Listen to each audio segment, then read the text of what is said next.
But actually, the marking, physical marking of swans with a knife now is quite rightly illegal, of course. So we've been now given special dispensation from the Crown to simply use our own rings. Now, it's not the plastic ring that's important, it's the metal ring they have. So virtually all the white-ringed swans today will have a metal ring that says Abbotsbury Swannery on it, and it has the emblem of the Ilchester estate. So that swan could not be claimed for the Queen. The Queen, however, despite the Queen Swan marker being called the Queen Swan marker, she does not have to mark her birds to prove ownership. So the yellow-winged birds simply have a British Trust for Ornithology metal ring on their leg. That does not denote ownership, that's simply so we know and the BTO know who that swan is and where it gets to. Most swans in Western Europe don't fly very far. Most of the ones that come in here, coming in for a radius of about 50 miles, not much more than that. We've had a few as far south as the Loire Valley, and once we had one that went all the way to the Montrose Basin, but they are the exceptions rather than the rule. Virtually all the swans here today, with just 3 exceptions, are mute swans. The mute swan is the common resident British bird, British swan. The one you're most familiar with, probably the ones you've got down your local park, lake or river, will almost certainly be mute swans. Now, they're not exactly mute. They can grunt and snort and cough and hiss, of course, but they are far, far quieter than their northern cousins, which come to Britain predominantly in the winter. 2 species are involved. The hooper swan, which comes down predominantly from Iceland, but we do get a few from Scandinavia and even Eastern Europe, but most British hoopers all come down from Iceland. And the slightly smaller Buick swan, which comes all the way from Arctic Russia. The hooper and the Buick are white just like the mute swan, but they have distinctive black and yellow beaks. The hooper's about the same size as the mute, the Buick is slightly smaller, but both have very loud whooping, whistling calls. They're extremely vocal, extremely noisy. So although the mute swan's not exactly mute, it's just muted compared to its northern cousins. Now, when I first came here about 30 years ago now, we had a few Buick swans winter here nearly every year. Hooper swans were extremely rare in Dorset. And now it's gone the other way. Buick swans are in serious decline, unfortunately, for various reasons. They don't reach England as much as they used to. But hooper swans are increasing. So most winters now, we get 2 or 3 hooper swans with all the mute swans. But we haven't seen a Buick swan here for 10, maybe 20 years now, unfortunately.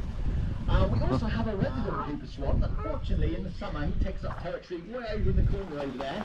So unless he's actually calling, which is very, very loud, you probably won't spot him. But there is a swan here somewhere with a yellow beak.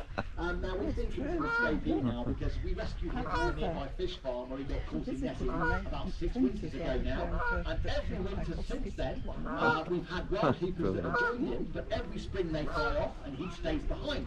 And we think we know that reason-wise because he's an escapee. We know of a private breeder that's got hooper swans in their private collection, and the same winter that he turned up at Pride Valley Fish Farm, they lost a few cygnets, so that then certainly he's derived from there. But he's settled in nicely with the mute swans now, and he does have some hooper swans friends every winter at least, so he's quite happy to just leave him be. We also, as you can see, have 2 black swans. Now, black swans, unlike the other 3 species, are not native to the UK, of course. They're native to Australia, introduced into New Zealand, where they're very common now, and introduced into many European countries. I think in Hungary and the Netherlands have got large populations of black swans. In the UK, they're still a bit of an oddity. So many have been released or escaped from captivity. They are beginning to breed in the wild now.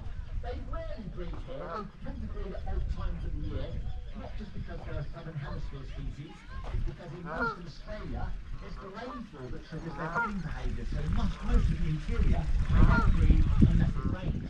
So in the UK, they get a bit confused because we have torrential rain every day. So they do get a bit confused. But this pair, if they are a pair, actually not.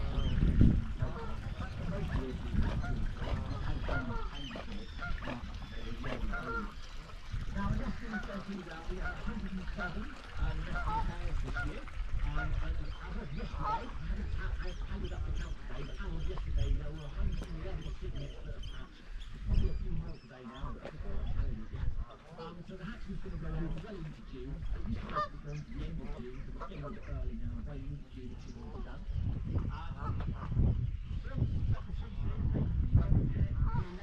Every other day, and she will not sit on the clutch of eggs until it's complete. So as you can lay an equal from 1 to 13, usually about 6, the laying process can go on for several weeks. And once the egg is laid, it just goes cold and it goes into a dormant state. And it can stay like that, freezing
Ella.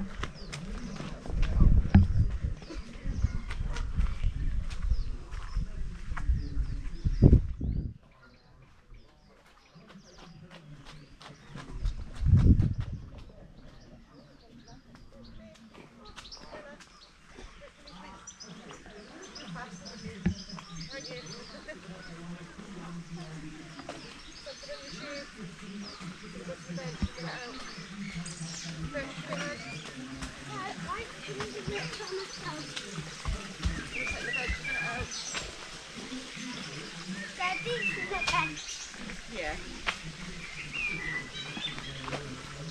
Ella, you want to sit down? Sit in that one.